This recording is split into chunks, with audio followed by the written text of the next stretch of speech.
చిరంజీవి కొంచెం వెనకరమ్మా దేవినేని అవినాష్ గారికి, అట్లాగే ఇప్పుడే మన మధ్య నుంచి బయలుదేరినటువంటి రాజ్యసభ సభ్యులు ఆయుజ్ రామరెడ్డి గారికి, బుచ్చిబాబు గారికి, డిప్యూటీ మేయర్ గారికి, అట్లాగే వేదిక మీద అనేక మంది పెద్దలు, ప్రతి ఒక్కరికి కూడా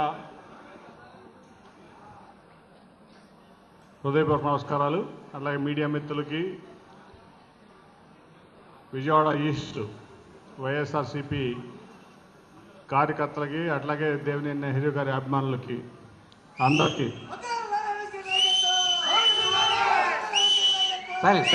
బాబు ఆగండి. అందరికీ పేరు పేరున హృదయపూర్వక నమస్కారాలు. ఈరోజు నేను లాస్ట్ టైం ఇక్కడే మీటింగ్ జరిగింది, అప్పుడే చెప్పా, ఒక దేవినేని నెహ్రూ గారి అబ్బాయిగా ఒక సమర్థవంతమైనటువంటి నాయకత్వాన్ని ఈస్ట్ నియోజకవర్గానికి అవినాష్ ఇచ్చారని చెప్పాను. మళ్ళీ మిమ్మల్ని అందరినీ చూస్తానని నాకు అదే గుర్తొచ్చింది.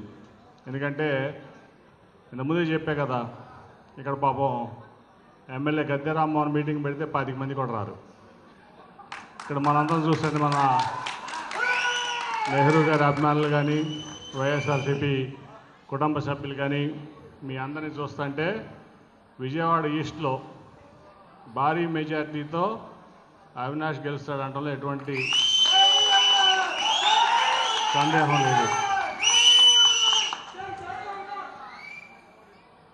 ఒక లక్ష్యంతో దేవినేని నెహ్రూ గారి పేరు నిలబెట్టాలి. ఆయన ఏ రకంగా అయితే ఈ ప్రాంత ప్రజల సేవకి అంకితమయ్యారో దానికోసం అదే టార్గెట్గా ఈరోజు దాదాపు 3 సంవత్సరాలు అయినట్టుంది అవినాష్ని జగన్మోహన్ రెడ్డి గారు ఇక్కడ వైఎస్ఆర్సీపీ ఈస్ట్ విజయవాడ ఈస్ట్ ఇన్ఛార్జిగా నియమించి, ఈ 3 సంవత్సరాల్లో నాకు ఎక్కడ రెస్ట్ తీసుకున్నాడు అవినాష్ అనేది నాకైతే ఎక్కడ అనిపించలా. ప్రతినిత్యం అనునిత్యం ఈ 21 డివిజన్లో చిన్నవాళ్ళ దగ్గర నుంచి పెద్దవాళ్ళ దగ్గర మరి అందరికీ ప్రేమతో, ఆప్యాయతతో, అభిమానంతో ఇవాళ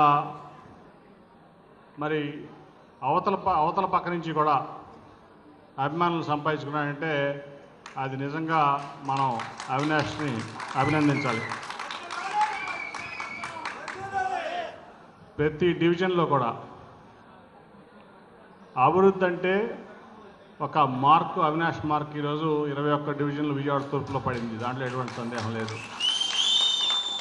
మొన్న కూడా ఒక వారం క్రితం 5 కోట్ల రూపాయలతో ఆయుష్ హాస్పిటల్ ఎదురుగా రోడ్డు, ఆ పక్క రోడ్డు అంతా కూడా మళ్ళీ నిర్మించుకోవడానికి, అట్లాగే సైడు పాత్వేలకు కూడా శ్రీకారం చుట్టాం. నేను కూడా వెళ్ళా ఆ కార్యక్రమానికి. దాదాపు ముఖ్యమంత్రి గారు ఇచ్చిన సంక్షేమం కాక విజయవాడ తూర్పు నియోజకవర్గంలో 650 కోట్లు తీసుకొచ్చి ఈ క్లిష్ట సమయంలో అభివృద్ధి చేసినటువంటి సమర్థుడు మన అవినాష్. అవునా కదా? ఎన్ని కోట్లు? 650 కోట్లు. దాంట్లో 2 సంవత్సరాలు కరోనానే పోయింది. అంతకుముందు 1 సంవత్సరం తను టీడీపీలో ఉన్నాడు. అప్పుడు తర్వాత వైసీపీలోకి వచ్చిన తర్వాత ముఖ్యమంత్రి గారికి అభిమానం చూరుకొని నిరంతరం అవినాష్ అంటే ఇక్కడ ప్రజల సంక్షేమం కోసమో, లేకపోతే విజయవాడ తూర్పు నియోజకవర్గ అభివృద్ధి కోసమో, లేకపోతే ఏదన్నా ప్రజలకు అండగా ఉండటం కోసమో తప్ప వేరే ఎటువంటి ఇబ్బంది పెట్టే వ్యక్తి కాదు. ఖచ్చితంగా అవినాష్కి అండగా ఉండాలి. ఏ పని అడిగినా అవినాష్ చేయాలని చెప్పి ఒక సంకల్పంతో ముఖ్యమంత్రి గారు ఏది అడిగినా సరే, నేను చూశాను ఈ కాలంలో కూడా నేను అబ్జర్వ్ చేశా, ఏ పని అడిగినా అవినాష్ ముందు టాప్ ప్రయారిటీ.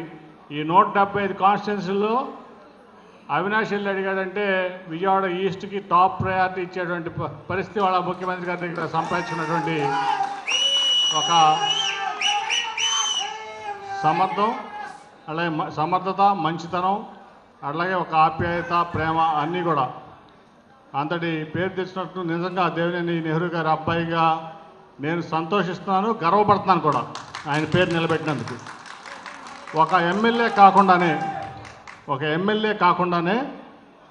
ఇన్ని పనులు చేశాడంటే ఎమ్మెల్యే అయితే ఇంకెన్ని పనులు చేస్తాడు? ఒక ఎమ్మెల్యే కాకుండానే ఇన్ని పనులు చేశాడంటే ఇన్ఛార్జిగా 650 కోట్ల రూపాయలు. సమర్థుడా కాదా? అవునా కదా?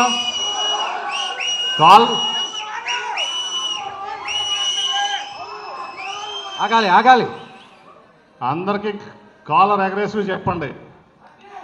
కాలర్ ఎగరేసుకుని చెప్పండి. మా అవినాష్ ఈ రీటైనింగ్ వాళ్ళకి అడ్డిచ్చాడు. ఇక్కడ 50 కుటుంబాలకి వరద నీటి నుంచి రక్షణ ఇచ్చాడు. ఇవ్వటమే కాకుండా అక్కడ మంచి పార్క్ తయారు చేపిస్తున్నాడు. నేను అవినాష్ ఒకరోజు వెళ్తాం, మీ అందరూ కూడా మాతో రండి, బ్రహ్మాండమైన పార్క్ చూద్దాం, అందరం కూడా వాకింగ్కి వెళ్దాం, ఎర్లీ మార్నింగ్ వెళ్దాం. ఓకేనా?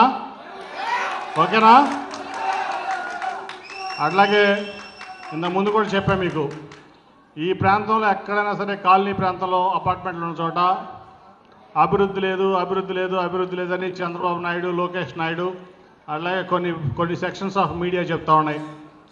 ఏ సందుకు రండి, ఏ గొంతుకు రండి, ఏం అభివృద్ధి జరిగిందో చర్చకే సిద్ధం, అట్లాగే సవాల్కి సిద్ధం. దాంట్లో ఎటువంటి డౌట్ లేదు. ప్రతి రోడ్డు అభివృద్ధి అయింది, ప్రతి సందు అభివృద్ధి అయింది, డ్రైనేజీలు కట్టారు, రోడ్లు కట్టారు, వాటర్ ఇచ్చారు. ఏది కావాలంటే అది ముఖ్యమంత్రి దగ్గరికి వెళ్ళి అడిగి తీసుకొచ్చి వాళ్ళకి వీళ్ళకి అని కాకుండా నాకు ఓట్లు వేస్తారా, ఓట్లు వేయరా అనేది చూడకుండా మొత్తం ఇక్కడ ఉన్నటువంటి ప్రతి వ్యక్తికి, ప్రతి ప్రాంతానికి మేలు చేసినటువంటి వ్యక్తి మన అవినాష్. అట్లాగే మన ముఖ్యమంత్రి గారు ఇవాళ సంక్షేమం చేశాడని చెప్పి మనందరం చెప్పుకుంటున్నాం, దాంట్లో ఎటువంటి సందేహం లేదు. ఇవాళ 2.5 లక్షల కోట్ల రూపాయలు సంక్షేమం. జగన్మోహన్ రెడ్డి గారు సంక్షేమం చేశాడు, 3 రెట్లు ఎక్కువ నీకంటే అభివృద్ధి చేశాడని చెప్తున్నా చంద్రబాబు నాయుడు. నేను నువ్వేం చేశావు? నువ్వేమీ చేయలా. ఊరినే మాటలు చెప్పావు, కౌరులు చెప్పావు. నువ్వు పలానా అది చేశానని చేయడానికి ఏది లేదు 5 ఏళ్లలో. చంద్రబాబు అంతకుముందు 9 ఏళ్ళు వదిలేసినా ఈ 5 ఏళ్లలో ఏదీ లేదు. నిన్న బీసీ సబ్ పెట్టాడా? ఎలక్షన్ ముందల్లా గుర్తొస్తారు. ఎవరు గుర్తొస్తారు? బీసీలు గుర్తొస్తారు, లేకపోతే ఎస్సీలు గుర్తొస్తారు, లేకపోతే ఎస్టీలు గుర్తొస్తారు, ముస్లింలు గుర్తొస్తారు. అంతకుముందేమో మోడీ గారిని పచ్చిబూతులు తిట్టాడు, నల్లబట్టలేసుకుని తిట్టాడు. మీకు గుర్తుందా? 2018లో నీకు కుటుంబం లేదు, నాకు కుటుంబం ఉంది, నేను లోకేష్కి తండ్రిని, భువనేశ్వర్కి భర్తని, దేవాంష్కి తాతని, నీకేముంది మోడీ అని అడిగాడా? మోడీ గారిని లేదా? అప్పుడు ముసలికర్ నీరు కార్చాడు, నేను ముస్లింలకు అండగా ఉంటాను. ఇవాళేమో మళ్ళీ మోడీ గారు కలవడం కోసం తాపత్రయపడుతున్నాడు, సాగిలు పడుతున్నాడు. చేసేవన్నీ అది నేను చెప్పాలా వద్దు, నన్ను ఆలోచిస్తాను, నువ్వు చెప్పేసి సరే. సో ఇప్పుడు మళ్ళీ ఎలక్షన్లు వచ్చినాయి, బీసీలు గుర్తొచ్చారు, ఎస్సీలు గుర్తొస్తారు, ఎస్టీలు గుర్తొస్తారు, మైనార్టీలు గుర్తొస్తారు, అందరూ గుర్తొస్తారు ఆయనకి. మీకు గుర్తుండే 2014లో చంద్రబాబు నాయుడు 650 పేజీలు హామీ ఇచ్చాడు. 650 పేజీలు మేనిఫెస్టో అంటే హామీ. ఒక్కట కూడా చేయలేదు దాంట్లో. డ్వాక్రా రుణాలు మాఫీ చేశాడమ్మా, చేస్తా అన్నాడు. రైతు రుణ మాఫీ చేశాడా? ఏమీ చేయలే. అమరావతి అన్నాడు, అమరావతిలో కూడా ఏమీ లేదు. అమరావతిలో కూడా ఎడారిగా అయిపోయింది తప్ప ఏమీ లేదు. కేవలం అమరావతితో వ్యాపారం చేస్తున్నాడు. బాబు కొడుకు డబ్బులు లోపలేస్తున్నారు. నేను నిన్న మైలవరం నియోజకవర్గంలో ఇళ్ల పట్టాలు పంపిణీ కార్యక్రమం అంటే వెళ్ళా. మైలవరం నియోజకవర్గంలో దాదాపు 30,000 మందికి ఇళ్ళు ఇచ్చాడు జగన్మోహన్ రెడ్డి గారు. ఈ మొత్తం రాష్ట్రంలో 30 లక్షల మందికి ఇళ్ల స్థలాలు ఇచ్చాడు, ఇల్లు కట్టుకోమంటే డబ్బులు ఇచ్చాడు. నేను కూడా 2014 నుంచి 19 వరకు ఎంపీగానే ఉన్నా.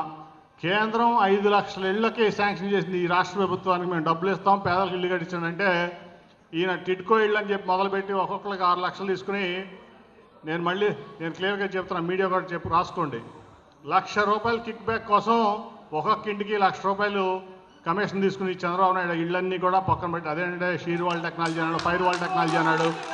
₹1,00,000 బాబు కొడుకులు ₹1,00,000 ఇంటికి, పేదవాడి ఇంటికి డబ్బులు కమిషన్ కక్కుర్తుపడి ఒక్క ఇళ్ళు కూడా ఇవ్వాల. ఇవాళ జగన్మోహన్ రెడ్డి గారి గ్రామాల్లోకి వెళ్తే ప్రతి చోట జగనన్న కాలనీలు అవనండి, ఇళ్ళు అవనండి, 30 లక్షల మందికి ఈ రాష్ట్రంలో ఇళ్ళు ఇచ్చినటువంటి ఇళ్ల స్థలాలు ఇచ్చి ఇళ్ళు కట్టించుకోవడానికి ఆదుకున్నటువంటి వ్యక్తి జగన్మోహన్ రెడ్డి గారు. అంటే 30 లక్షల మందికి ఇచ్చాడంటే నలుగురు నేసుకుంటే 1,20,00,000 మందికి ఒక గూడు కల్పించాడు, ఒక నీడ కల్పించాడు. అటువంటి గొప్ప నాయకుడు మన నాయకుడు, అవునా కదా? ఇలా చెప్పుకుంటూ వెళ్తే జగన్మోహన్ రెడ్డి గారు చేసినవి మనకి ఎన్ని రోజులైనా సరిపోవు. కాబట్టి మనం ఎందుకంటే ఇవాళ మీరందరూ కార్యకర్తలు, నాయకులు, అందరూ ఇంపార్టెంట్ నాయకులు ఉన్నారు. చెప్పండి, సంక్షేమం చేసినా జగన్మోహన్ రెడ్డి, అభివృద్ధి చేసినా జగన్మోహన్ రెడ్డి. ఈస్ట్ కాన్స్టిట్యున్సీ అభివృద్ధి చేయాలంటే ఈస్ట్ కాన్స్టిట్యున్సీలో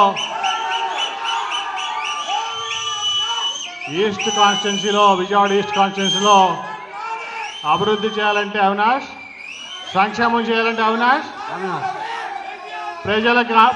ఇక్కడ ప్రజలకు అండగా ఉండాలంటే కూడా అవినాషే. అవునా కదా? అవునా కదా? కాబట్టి ఇవాళ అందరూ బాగుండాలంటే ఏం చేయాలి? మనం జగన్మోహన్ రెడ్డి గారిని ముఖ్యమంత్రి చేసుకోవాలి. అవునా కదా? ఇవాళ మన బాధ్యత జగన్మోహన్ రెడ్డి గారిని ముఖ్యమంత్రి చేసుకోవడం ఏంటి? మన బాధ్యత, ప్రజల బాధ్యత. ఎందుకంటే రేపు ఆయన వస్తేనే మన బీసీలు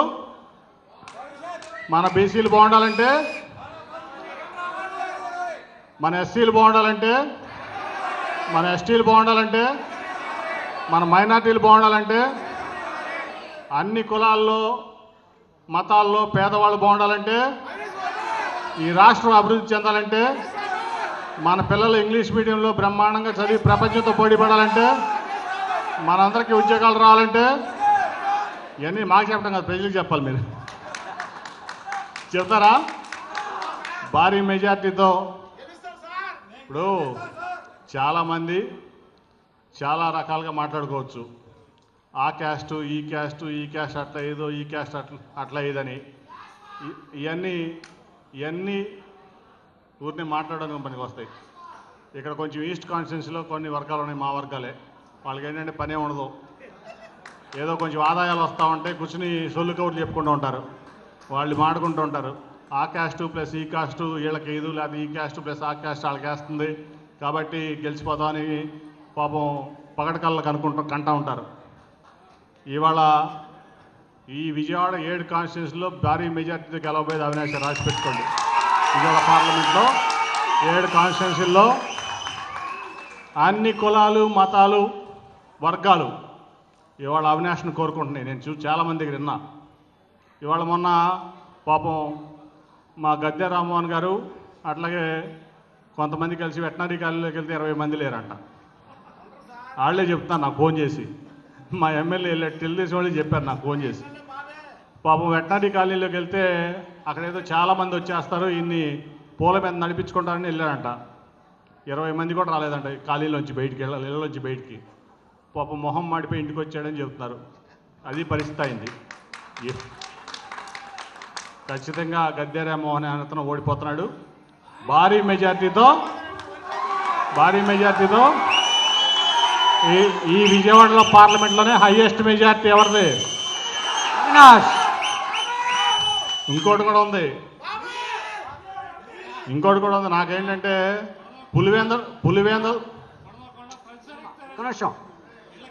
బాబు పులివేందల తర్వాత ఈస్ట్లో భారీ మెజార్టీ వచ్చినా మనం ఆశ్చర్యపడం లేదు. ఆ నమ్మకం అయితే నాకుంది, మీ అందరి మీద నమ్మకం ఉంది, అవినాష్ మీద నమ్మకం ఉంది, వైఎస్ఆర్సీపీ పార్టీ మీద నాకు నమ్మకం ఉంది. ఫస్ట్ హైయెస్ట్ మెజార్టీ ఈ రాష్ట్రంలో పులివెందల, తర్వాత తూర్పు నియోజకవర్గం. కాకపోతే దానికోసం ఇంకా 30 రోజులు 35 రోజులు ఉంది మనకు టైము బాబు. 30 రోజులు 35 రోజులు మనకు టైం ఉంది. ఈ టైము మనం పార్టీ కోసం అవినాష్ కోసం వెచ్చిస్తే తర్వాత 4.5 ఏళ్ళు 4 సంవత్సరాలు 9 నెలల్లో అవినాష్ జగన్మోహన్ రెడ్డి గారు మీకు అండగా దండగా ఉండి మిమ్మల్ని అందరినీ జాగ్రత్తగా చూసుకుంటారని తెలియజేస్తూ మరొకసారి ఇంత ప్రయోజకుడైనందుకు మా నెహ్రూ గారి అబ్బాయి నేను గర్వపడుతూ సెలవు తీసుకున్నాను. థ్యాంక్ యూ అండి.